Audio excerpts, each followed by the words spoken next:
Mesdames, Messieurs, bonsoir et merci de nous retrouver sur les antennes de la télévision panafricaine Afrique Média pour cette autre édition d'Appel sur le continent, l'émission des téléspectateurs et l'édition de ce soir est consacrée à l'actualité.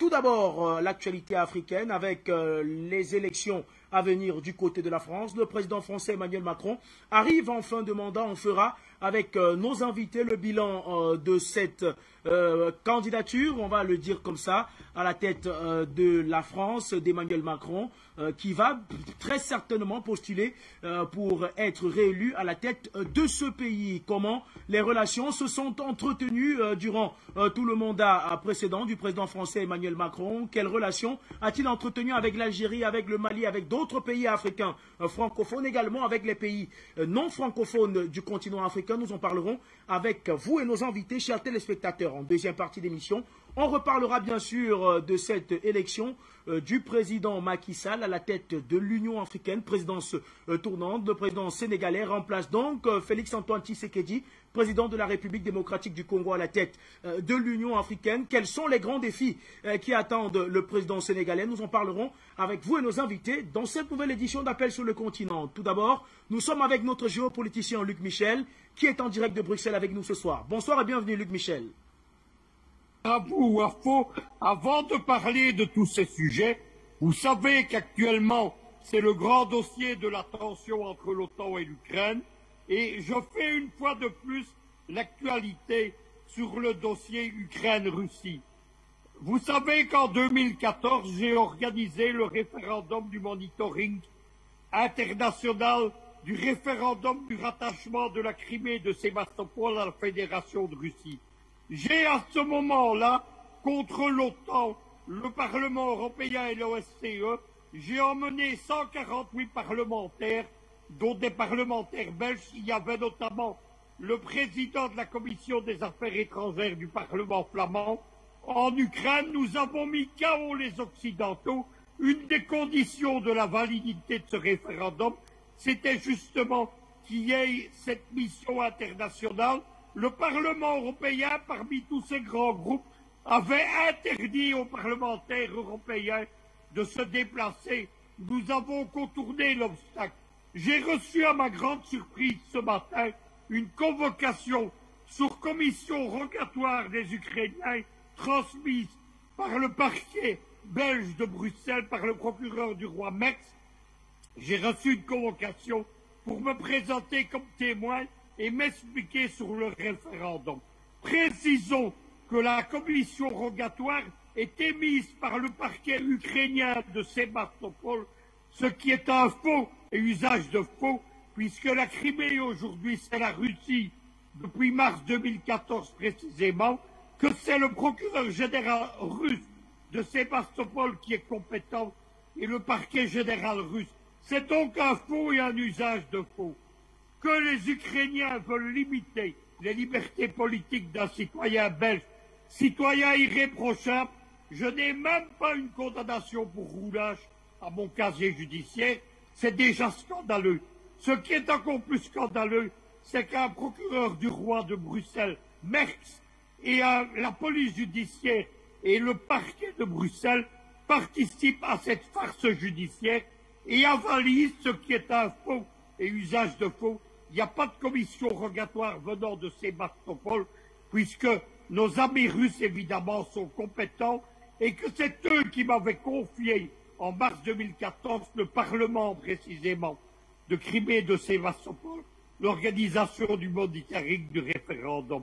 C'est donc, évidemment, une affaire scandaleuse. Je ne suis pas décidé à me laisser faire. Je ne répondrai pas pour commencer à la convocation. Je n'ai pas commis de délit, mais j'ai exercé mes droits politiques, ceux que m'accorde la Constitution belge et les lois européennes et les lois des Nations Unies. Le droit des peuples à d'exposer d'eux-mêmes, qui est exercé par la population de Crimée à son immense majorité, c'est un des droits reconnus par l'ONU. Peu importe que le régime fasciste lié à l'OTAN de Kiev ne soit pas d'accord avec ces droits-là. Voilà donc ce dont il s'agit. Nous sommes dans une période de tension.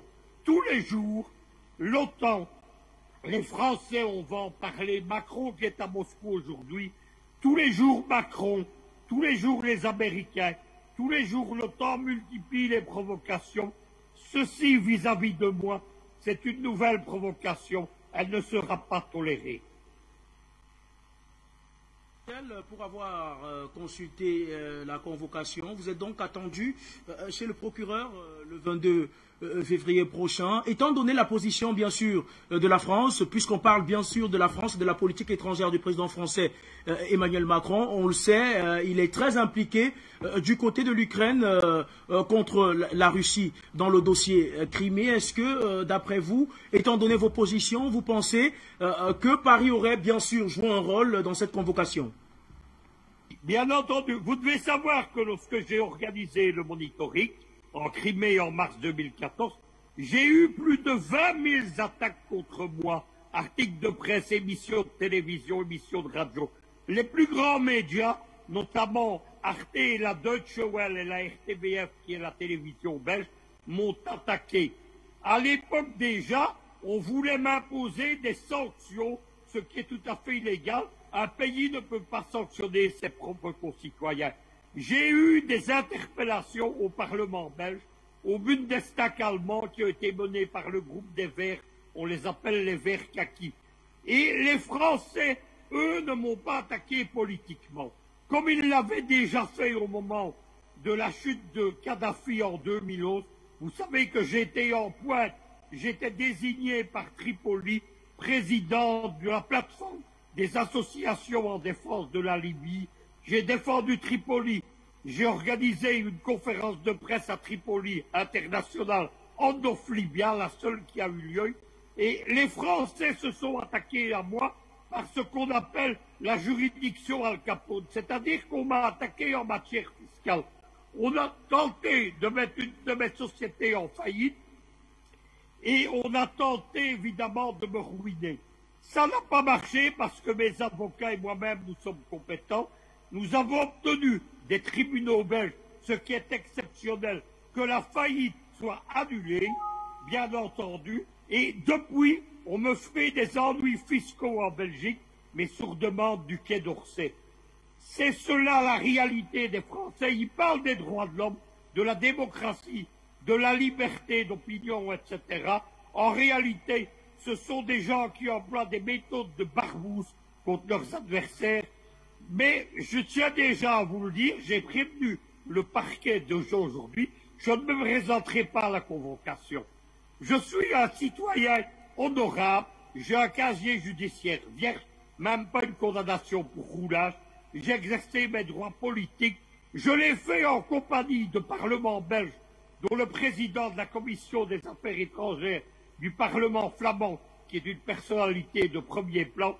J'étais accompagné de 148 parlementaires venus de 28 pays et, bien entendu, je ne vais pas me rendre à une convocation illégale qui n'est pas de nature judiciaire ou criminelle mais politique, en plus, sur commission rogatoire émise par le parquet ukrainien de Sébastopol qui n'existe plus depuis 2 mars 2014.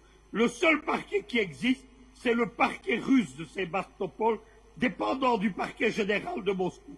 Je vais saisir d'ailleurs le ministère des Affaires étrangères russe, je vais saisir l'ambassade de Russie. Il n'est pas question de laisser les Ukrainiens violer le droit international. Éclairages, on va sans plus tarder présenter également le deuxième invité de cette édition d'Appel sur le continent. C'est bien sûr Linda Larbaoui qui est également de la partie ce soir. Bonsoir et bienvenue, chère Linda. Bonsoir, bonsoir à tout le monde et bonsoir à Monsieur Luc Michel. Je suis de tout cœur avec lui par rapport à ce qui lui arrive et bonsoir à vous aussi. Bien sûr, en premier sujet de la politique étrangère du président français Emmanuel Macron qui est arrivé presque au terme de son mandat. Il va très certainement, sans doute, se représenter pour un nouveau mandat. Emmanuel Macron, on parle bien sûr des relations qu'il a entretenues, que ce soit avec l'Afrique, que ce soit avec l'Europe également et même les États-Unis. Linda Larbaoui, on va essayer tout d'abord, pour conduire cette émission, de circonscrire les étapes, en parler étape par étape de cette politique étrangère d'Emmanuel Macron. S'il y a des bons points à donner, on les donnera. S'il y a des mauvais points, on les donnera également. Vous avez l'honneur donc de commencer cette édition pour parler tout d'abord du volet sécuritaire. Si on s'arrête d'abord sur le volet sécuritaire, en ce qui concerne la politique étrangère d'Emmanuel Macron, quelle note sur 10, on va le dire, sur 10, donneriez-vous au président français Emmanuel Macron? Je lui donnerai un 5 sur 10. Voilà. Pour la simple raison que Macron, quand il est arrivé, il y avait déjà des dossiers en cours. Et le premier dossier, quand un président français est élu, le premier dossier qu'il a entre les mains, c'est le dossier France-Afrique. Ça, il faut le savoir. Donc, par rapport à tout ce qui a été fait avant, par rapport aussi à toute la pagaille que Sarkozy nous a fait en Afrique, ce n'est pas Macron qui nous a pondu toute cette pagaille, c'est bien Sarkozy. Quand un président est élu en France, il ne peut pas faire ce qu'il veut, ce n'est pas possible. Il y a des dossiers qui sont en cours, et puis il y a aussi une oligarchie qui règne. Macron n'est pas un politicien. On l'a aidé à devenir président justement pour éviter d'avoir un véritable politicien. Et nous voyons là depuis Chirac, c'est terminé la politique en France. Il y avait déjà une feuille de route et on a réussi. Après Chirac, c'était Sarkozy. Après, il y a eu Hollande. Hollande était déjà mouillé dans d'autres dossiers, donc on pouvait faire pression sur lui. Hollande, c'est la gauche française, c'est Mitterrand, c'est le génocide de Rwanda, c'est le terrorisme en Algérie. Donc ils ont déjà des sales dossiers, et comme ils ont des sales dossiers, ils sont impliqués dedans, on peut faire pression. Macron est arrivé, il y avait déjà Barkhane, il y avait déjà des rapports très très tendus avec l'Algérie. Je dis ça parce que pour les gens, ça se passait bien avec l'Algérie. Non, ça ne se passait pas bien. Ça râlait déjà dans la rue algérienne. On l'a vu quand il y a eu Hollande, quand il a visité l'Algérie. Ça a été l'humiliation totale du peuple algérien. Quand Hollande est sorti de la pièce là où il était censé avoir rencontré le président Bouteflika, mais on savait très bien qu'on avait un président malade et qui ne pouvait pas décider et qui ne parlait pas.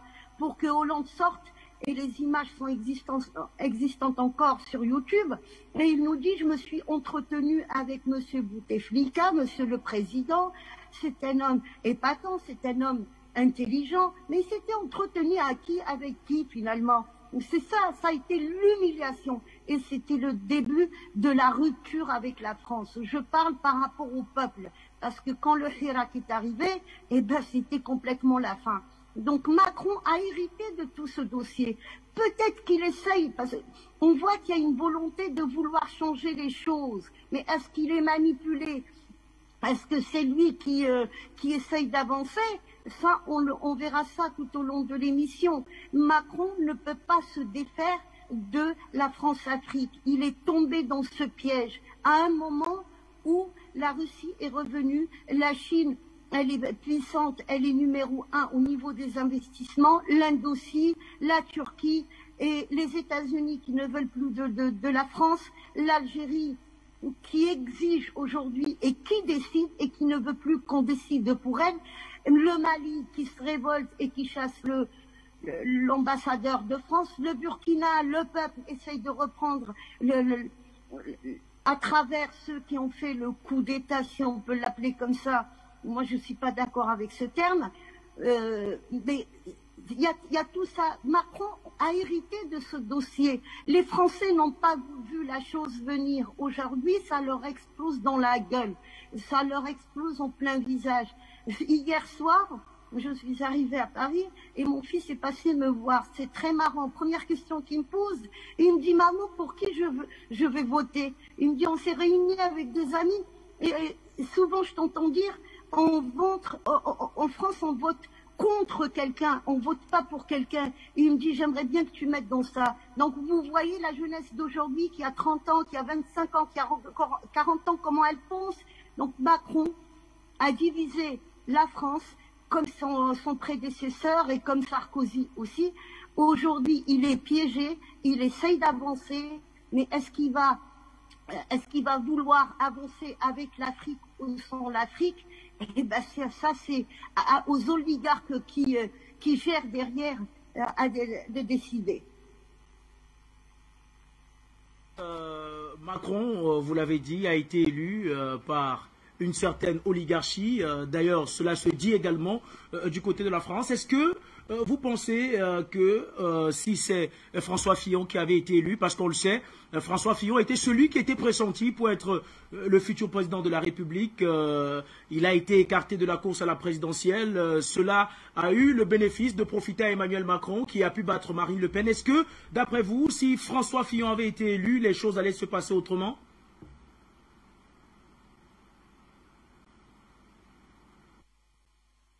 Le siège permanent qu'elle a à l'ONU. La France est rattrapée par la France-Afrique, par toutes ces anciennes colonies, le franc CFA. La France est rattrapée par tout ça. C'est quelque chose qu'elle a négocié pour ne pas qu'on dise que la France a perdu la Deuxième Guerre mondiale.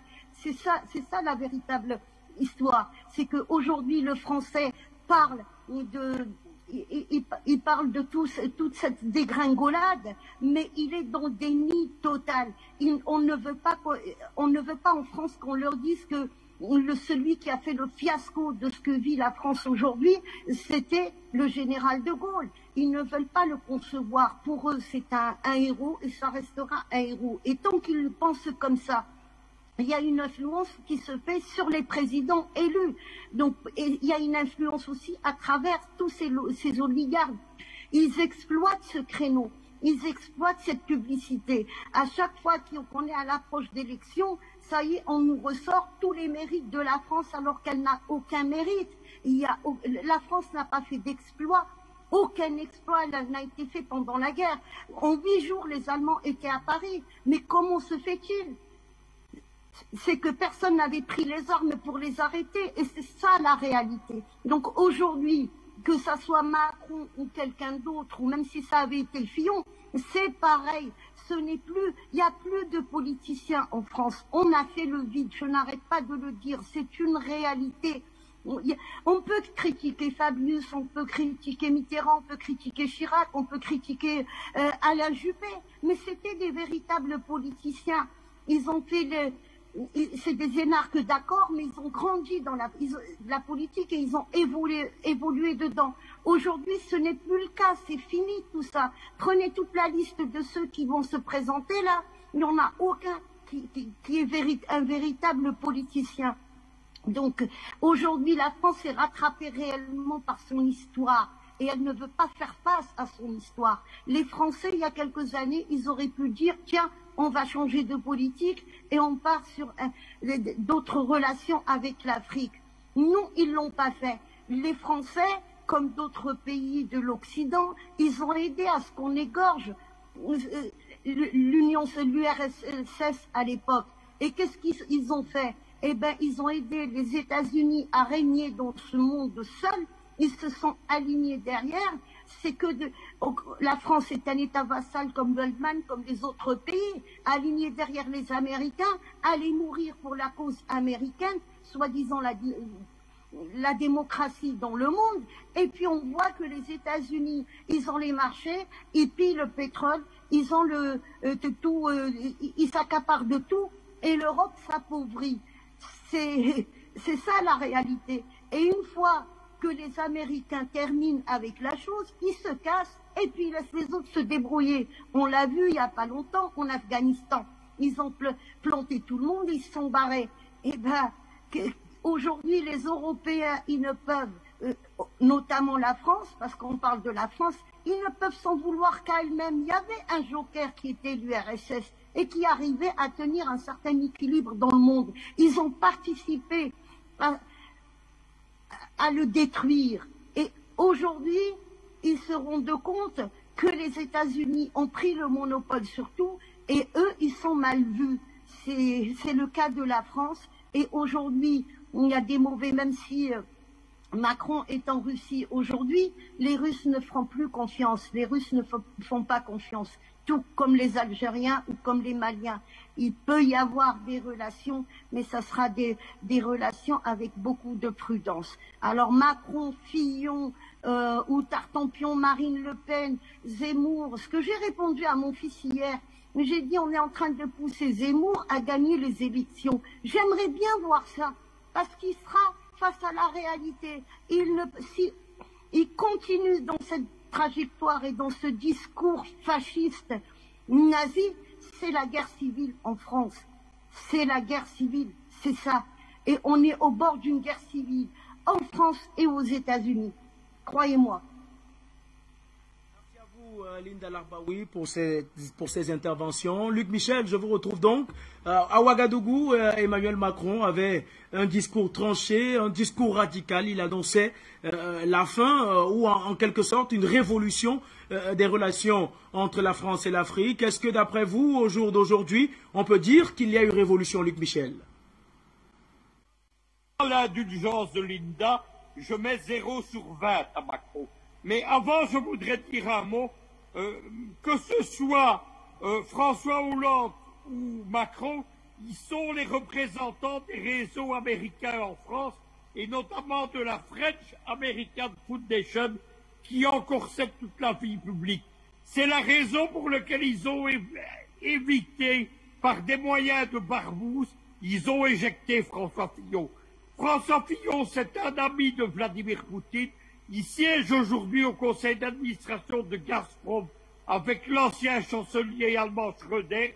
Si ça avait été François Fillon, on aurait vu la politique du général de Gaulle, c'est-à-dire l'alliance avec Moscou et l'Europe de l'Atlantique jusqu'à l'Oural rétablie.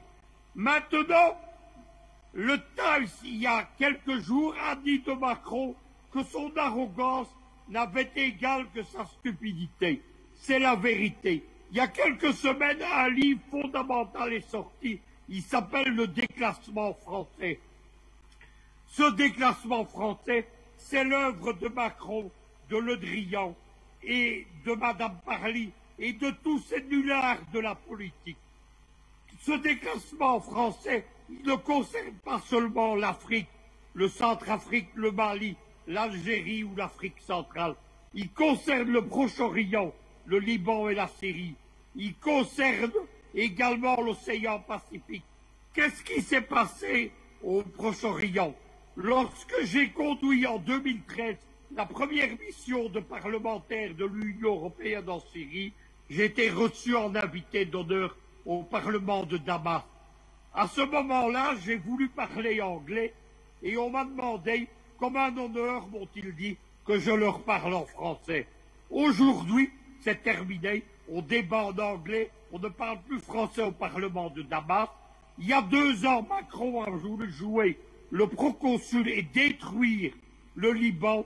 Il a essayé de déstabiliser la majorité politique pro-iranienne avec le Hezbollah notamment, et il a échoué. Il a conduit avec Georges Soros et Maître Bourdon, son adjoint en France, un dossier libanais et bien mal acquis qui ressemble à celui de Guinée équatoriale. C'est un raid contre le président de la Banque du Liban, Salamé, et qui a pour but de briser la livre libanaise.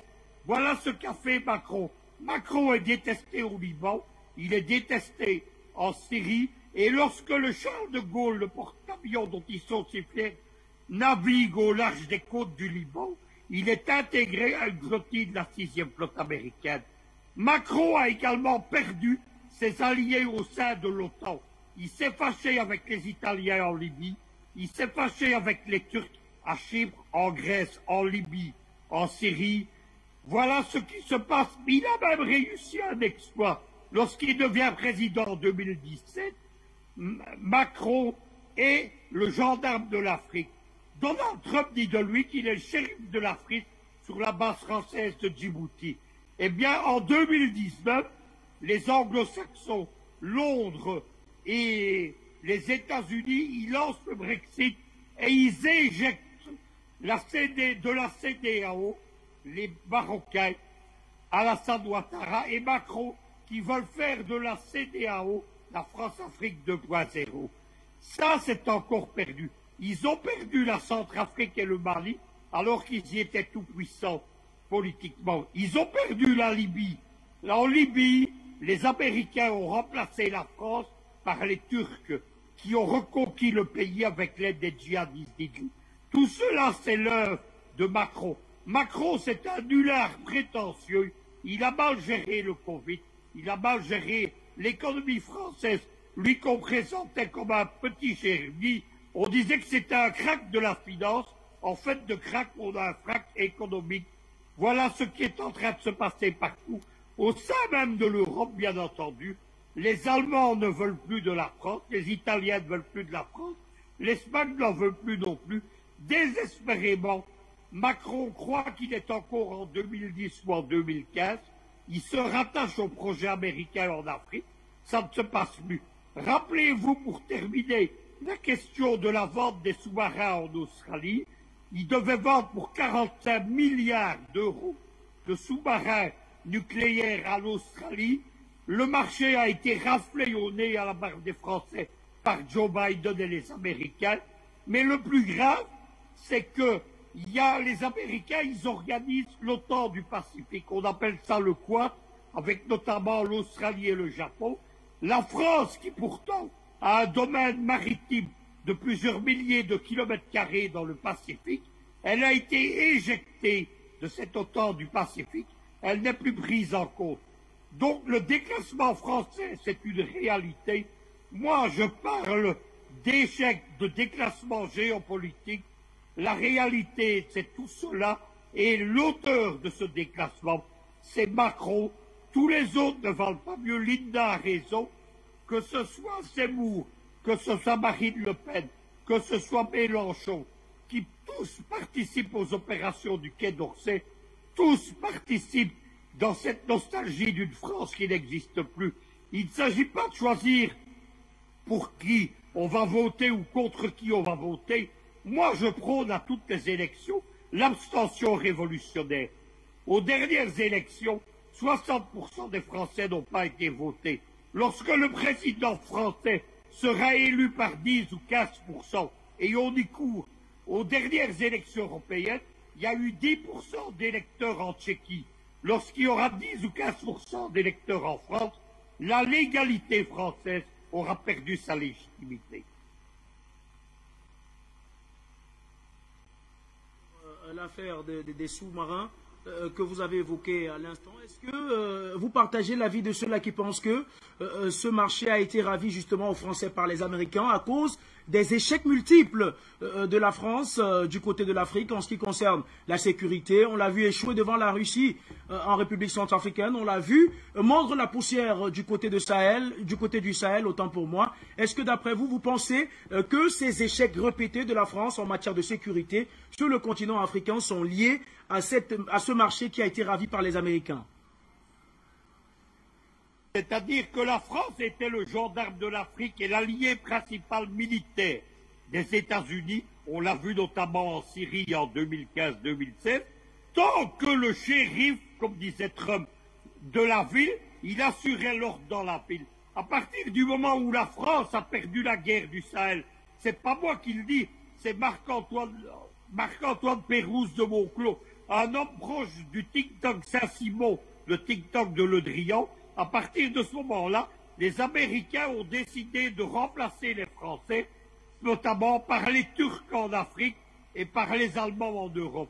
Mais ce n'est pas la seule donnée. La deuxième donnée, c'est qu'il y a une contradiction interne fondamentale au sein du bloc américano-occidental qui existe depuis les années 1980, Ronald Reagan et Madeleine Albright.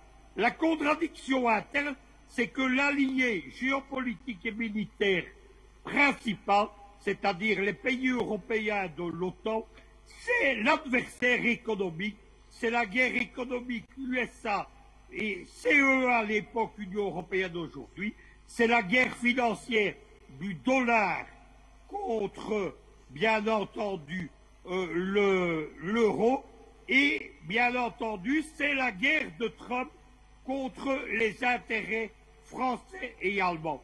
Le Brexit, c'est une opération géopolitique qui a été menée par les réseaux qui avaient amené Trump au pouvoir. Ils ont fait le Brexit. C'est, rappelez-vous, l'affaire de Cambridge Digital, la manipulation de Facebook. Quel est le but? C'est de fracturer économiquement l'Union européenne, Paris et, bien entendu, l'euro qui est lié à l'Allemagne. C'est tout cela qui fait que la France est déclassée. C'est une petite puissance secondaire en Europe dont les Américains ne font plus aucune confiance. Dans le Pacifique, ils ont raflé le marché des sous-marins, pas pour prendre un marché de 45 milliards d'euros. Ça, c'est la cerise sur le gâteau. Ce qu'ils voulaient tout simplement, c'est que la France ne soit pas partie prenante du Quad, l'OTAN du Pacifique, parce que les Américains n'ont plus confiance dans les Français. Luc Michel, Linda Larbaoui, je vous retrouve à l'instant, étant donné qu'on évoquait le domaine sécuritaire, on l'a vu du côté de la République centrafricaine, la France a perdu la face devant la Fédération de Russie, également au Mali, mais s'il faut parler des relations entre la France et l'Algérie pour sortir de la question du Mali, est-ce qu'on peut dire que Emmanuel Macron a quand même fait un tant soit peu évoluer les relations entre l'Algérie et la France? Les choses sont en train de s'adoucir, sauf que, encore une fois, et là je vais vous donner un exemple, en France ce n'est pas le président ni le Premier ministre qui gouverne. En 1992, il s'est passé quelque chose de très grave en Algérie.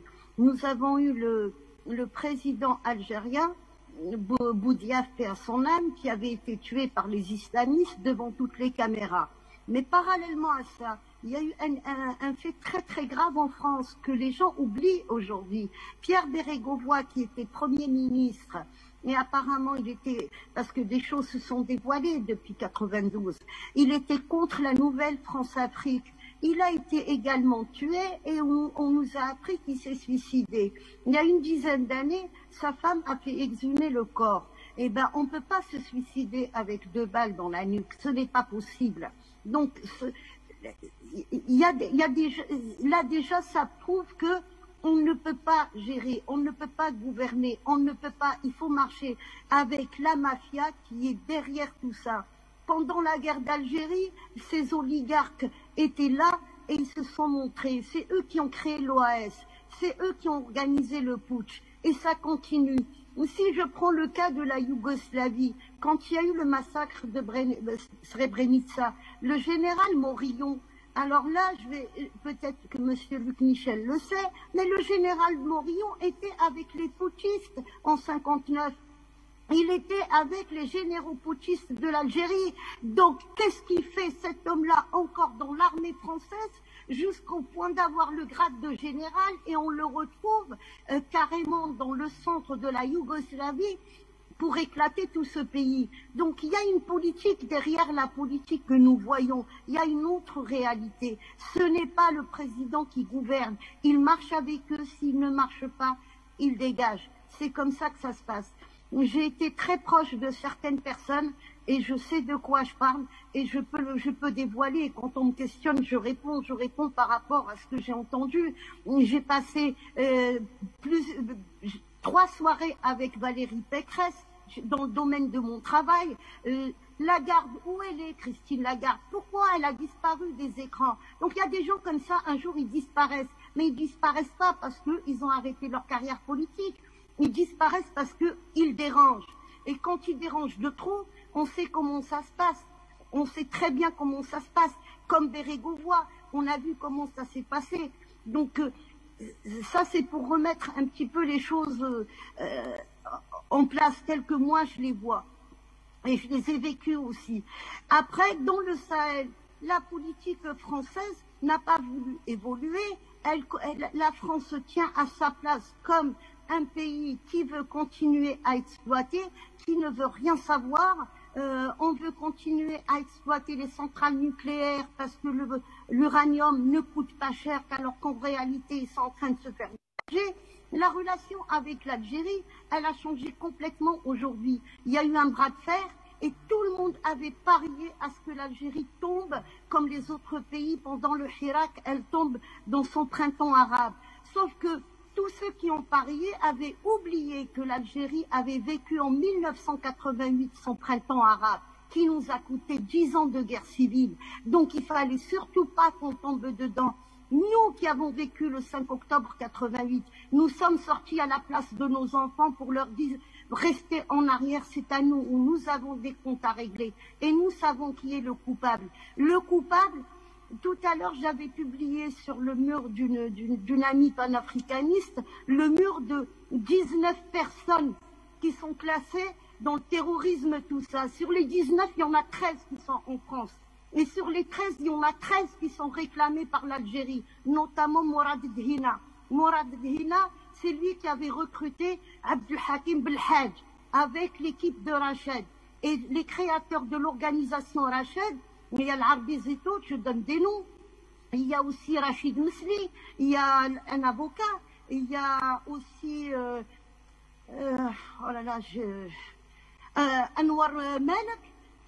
Et ce sont que des Algériens. Ces gens-là ils sont passés au moment où tout l'espace aérien était fermé en Libye, ils sont passés dans un avion turc pour rejoindre Sarkozy et BHL.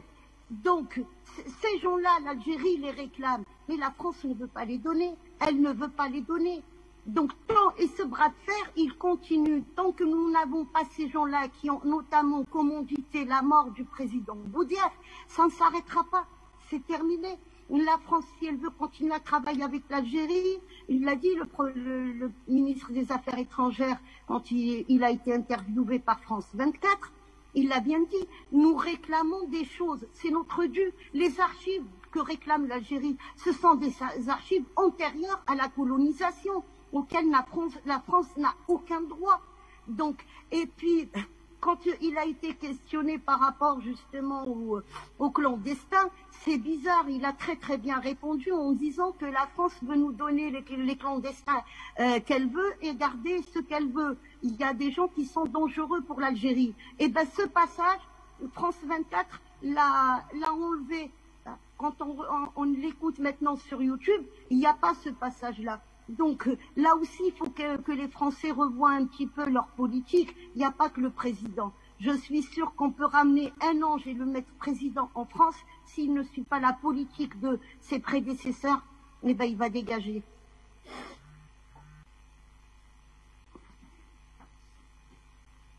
Sur le dossier Bérégovois, merci en tout cas pour les explications. Eh bien, chers téléspectateurs, le standard est donc désormais ouvert pour vous qui souhaitez participer à cette édition d'Appel sur le continent consacrée tout d'abord à la politique française, à la politique étrangère du président français Emmanuel Macron. Par la suite, en deuxième partie d'émission, on parlera bien sûr des grands chantiers qui attendent le président Macky Sall qui a samedi dernier pris la tête de la présidence tournante de l'Union africaine. Eh bien, nous sommes donc au standard pour prendre les premiers appelants qui sont de ce côté-là. Est-ce que nous avons un appelant?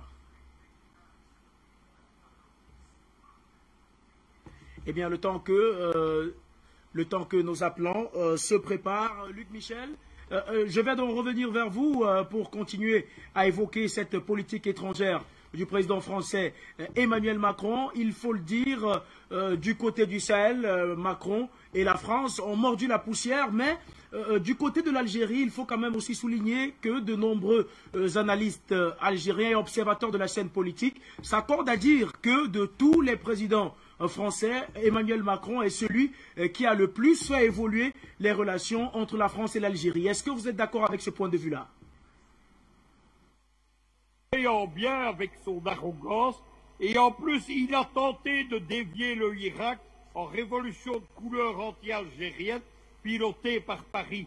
C'est une erreur très grave. Toutes les élites algériennes sont braquées contre lui. Mais je voulais dire un mot. Il faut comprendre que Macron c'est l'héritier incompétent d'une longue série de trahisons. De Gaulle a commencé par trahir les Africains avec Foccart, ça a été la France-Afrique.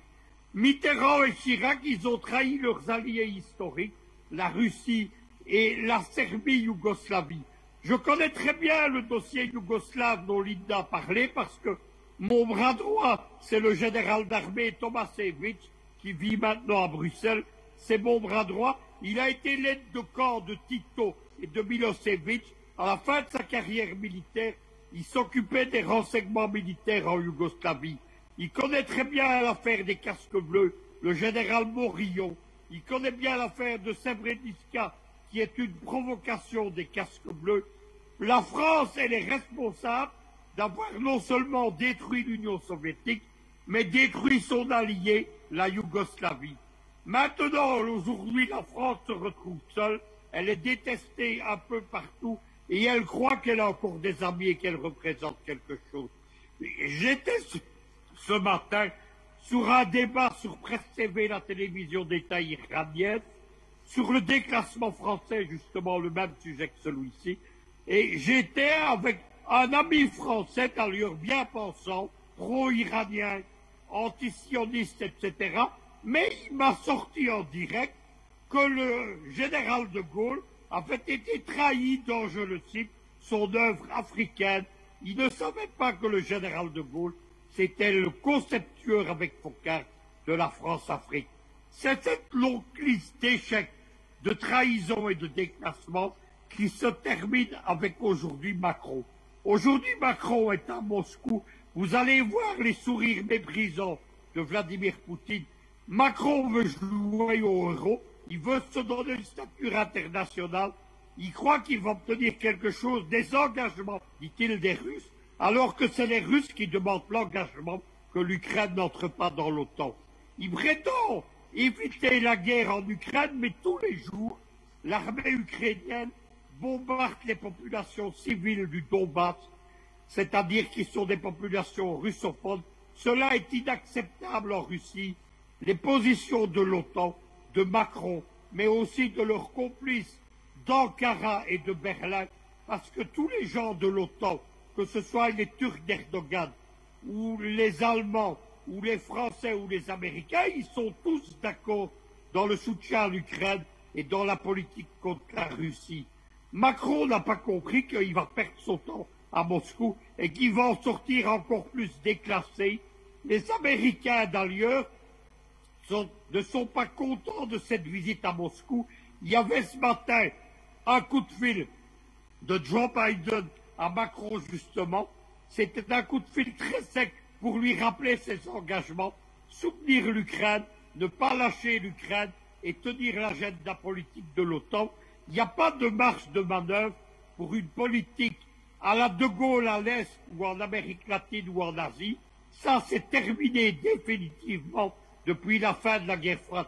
Comme Linda l'a bien dit, ce qui permettait au général de Gaulle, je ne parle pas en Afrique, mais je parle dans les autres continents, en Europe, en Asie, en Amérique latine, c'était les discours de Phnom Penh et de Québec, et de, bien entendu, qu'est-ce qui permettait à la France d'exister? C'est qu'elle avait de l'oxygène grâce à l'Union soviétique et grâce à la Yougoslavie non alignée de Tito. En détruisant l'URSS et en détruisant la Yougoslavie, la France s'est éliminée de tout oxygène géopolitique. Elle est obligée de suivre aveuglément les Américains, et quand les Américains, comme ça se passe maintenant, ne veulent plus d'elle, eh bien, la France devient un petit État secondaire en Europe. C'est le déclassement français. Merci à vous, Luc Michel, pour cette autre intervention. Eh bien, on va du côté du Standard pour retrouver ces appelants, en espérant qu'ils soient là. Je crois qu'on a un appelant de la France. Est-ce que l'appelant de la France est là, Milord? Cet appelant est malheureusement également parti. Eh bien, Luc Michel, on va donc sortir de cette première thématique qui concernait la politique étrangère de la France. On a parlé du Mali, on a parlé de l'Algérie, on a parlé des relations également avec les États-Unis. Quel bilan C'est la question finale de cette première thématique. Quel bilan peut-on faire de la politique étrangère française du président Emmanuel Macron? Avant de prendre Luc Michel, on va prendre cet appelant qui est revenu, cet appelant qui nous appelle de la France. Allô, bonsoir.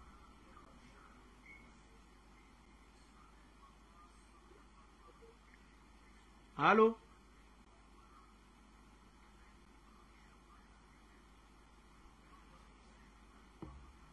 Allô, bonsoir. Allô? Vous êtes en direct, allez, vous êtes en direct, nous vous écoutons. Parlez sans chercher à vous réécouter. Vous êtes en direct.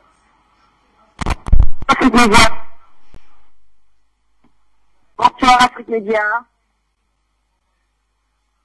Bonsoir Afrique Média. Vous m'entendez? Écoutons, parlez sans chercher à vous réécouter. Vous êtes en direct.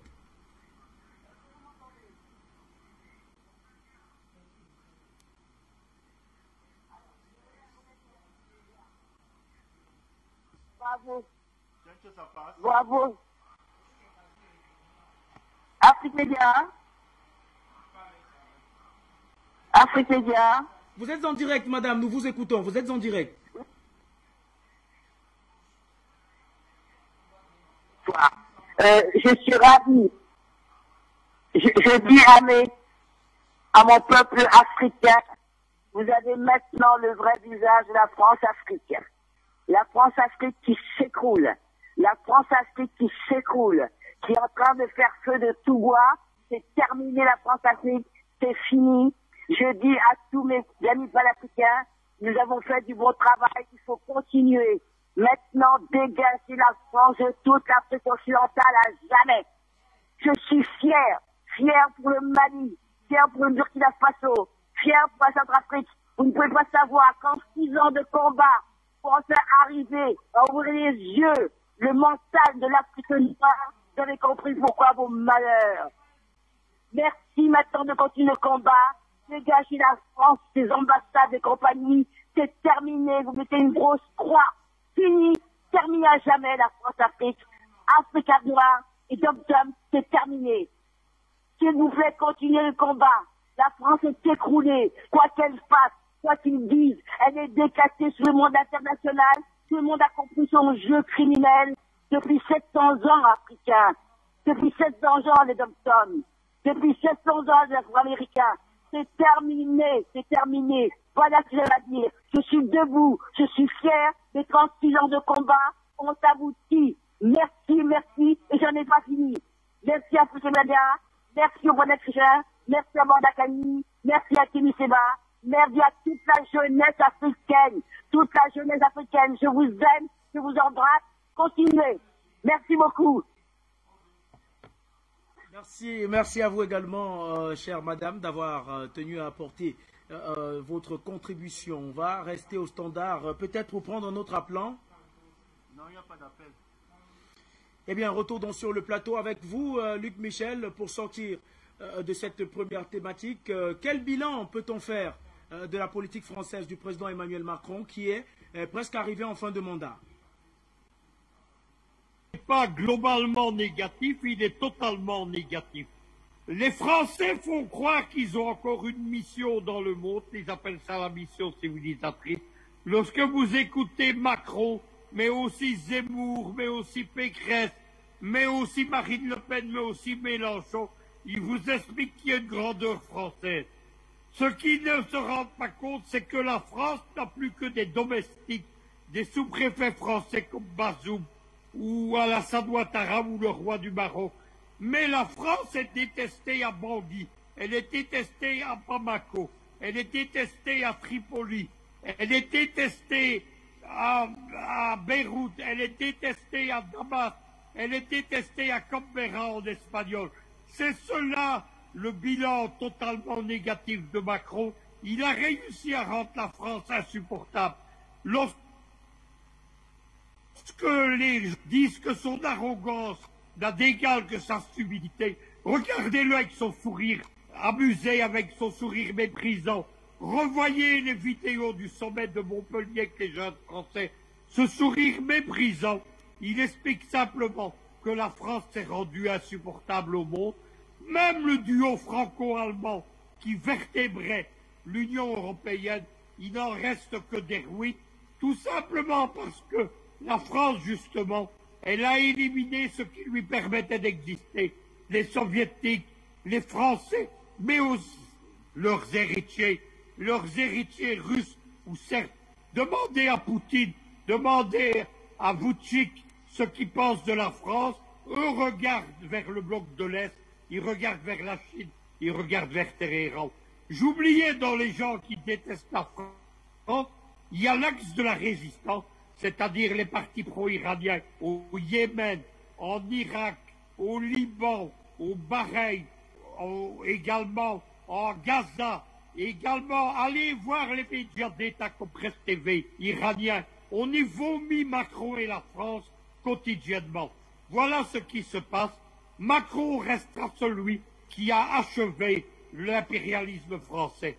Il est sorti le jour du sommet de Montpellier une biographie sur la France-Afrique. Cette biographie s'intitule Au seuil, l'empire qui ne voulait pas mourir. Macron aujourd'hui est en train d'achever cet empire. De revenir vers vous, Linda Larbaoui, on va prendre cet autre téléspectateur. C'est Monsieur Fulbert. Monsieur Flaubert, je crois, qui nous appelle du Cameroun. C'est Baïna, il appelle de Yaoundé. Vous êtes en direct, allez-y. Vous êtes en direct. Allô? Allô? Vous êtes en direct. Vous êtes en direct, nous vous écoutons. Allô?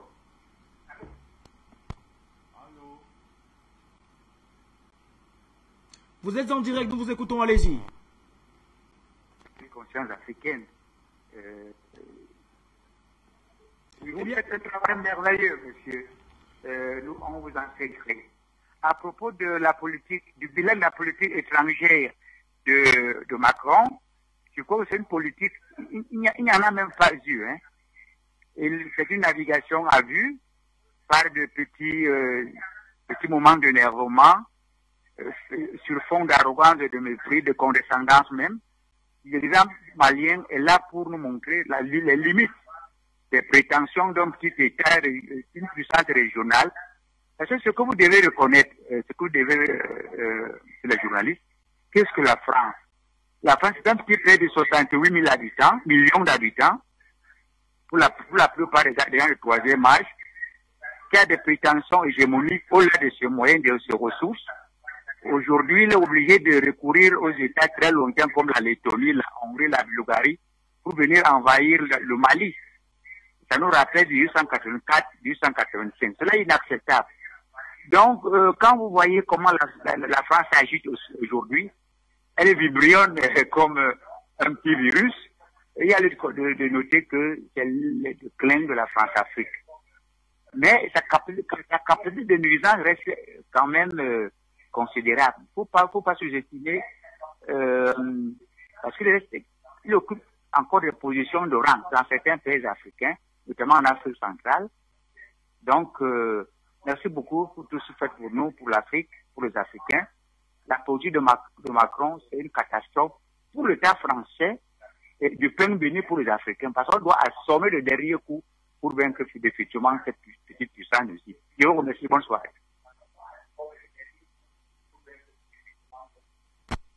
Eh bien, Linda Larbaoui, je vous retrouve donc pour sortir de cette première thématique rapidement. Quel est le bilan? Quel bilan peut-on faire de la politique française d'Emmanuel Macron qui arrive en fin de mandat? Est-ce qu'on peut dire, comme Luc Michel l'a dit, que le bilan est complètement négatif ou bien d'après vous, le bilan il est mitigé?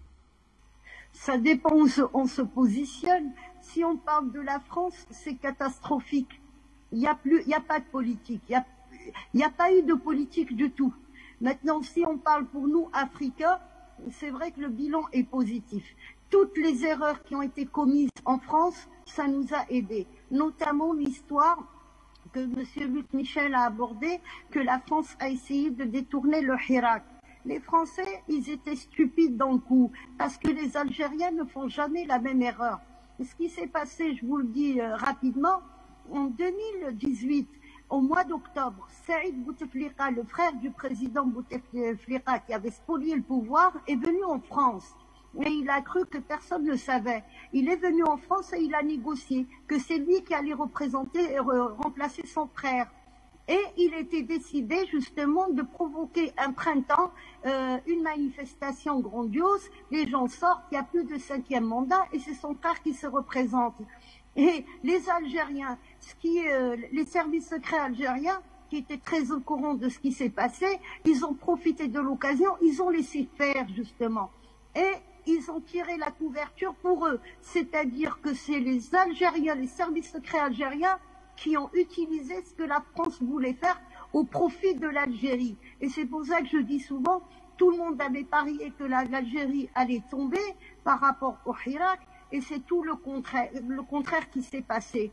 Les Algériens, les services secrets algériens ont fait ce qui a été fait dans les années 90 pour se débarrasser du terrorisme. Ils ont parié sur le peuple et ils ont armé le peuple. Et c'est ça qui a aidé à combattre les terroristes. Et en 2019, ils ont parié sur le peuple et que le peuple n'allait pas tomber dans les erreurs des pays qui ont connu le printemps arabe.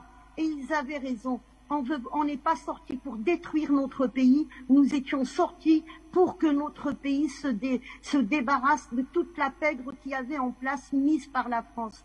Alors, une fois que l'Algérie était sortie, la contagion est venue au Mali, au Burkina, et ça se propage. Et j'en suis fort heureuse.